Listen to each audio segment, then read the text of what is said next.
You are taking a live look right now at the current Rays Stadium. A few showers this evening, but mostly dry out there. And Colleen, the remnants of Bertha, we see them behind you right here, made landfall tonight. Yeah, so this was technically a second landfall, made landfall yesterday in Louisiana, and then again on the Texas-Louisiana border. Once these systems make landfall, that's pretty much it. I mean, it did kind of just linger over to Texas, next state over, and yeah, so right now we're just dealing with the remnants of it.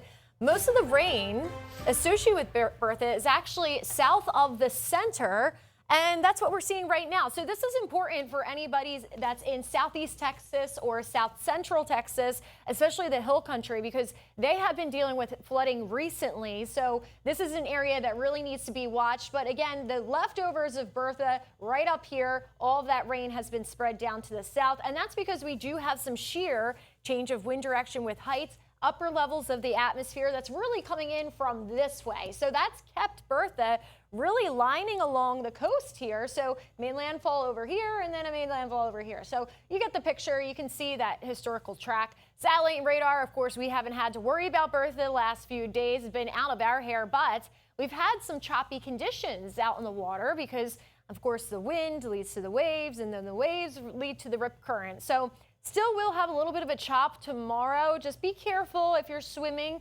We want you to be cautious. But as we look at satellite and radar, most of our storms have pushed off the coast. We do have some storms that are hanging out in the southern end of Pinellas County.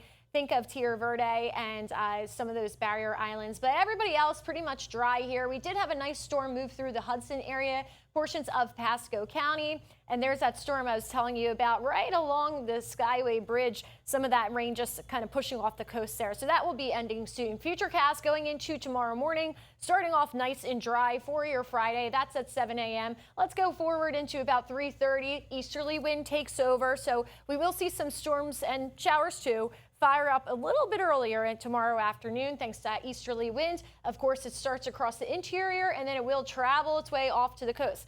Not everybody's going to see the rain. Some of you won't see rain at all for tomorrow, but those that do, just like the last 2 days, we do have the opportunity to see a couple lightning flashes as well as some thunder. I was watching the lightning outside in our parking lot earlier.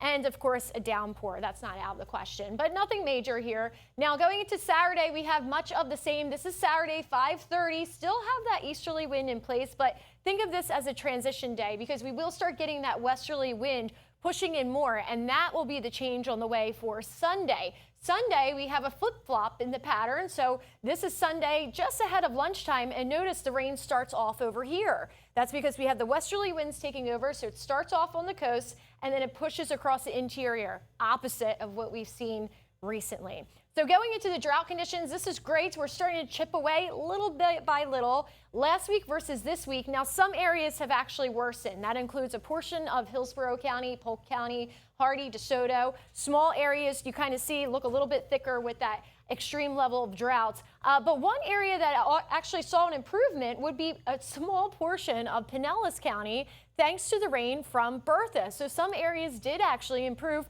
The cutoff dates Tuesdays for the drought monitor. Newest drought monitor released on Thursdays today. So that cutoff date, we had rain yesterday, that wouldn't be counted this week. Temperatures right now in the low to mid 80s. We have some upper 70s in places like Wauchula, Crystal River up there to the north at 82. For tonight, 78 in Tampa. So a few degrees cooler by tomorrow morning, tomorrow afternoon, 94 for that daytime high. Again, we will have a couple storms across the interior that travel out to the west as the day goes on. And then we have that nice pattern change on the way for this upcoming week. That happens on Sunday, so you'll notice temperatures step down day by day. Not a big change here, but a degree or two cooler thanks to that westerly wind, the increased cloud cover, and the better rain coverage.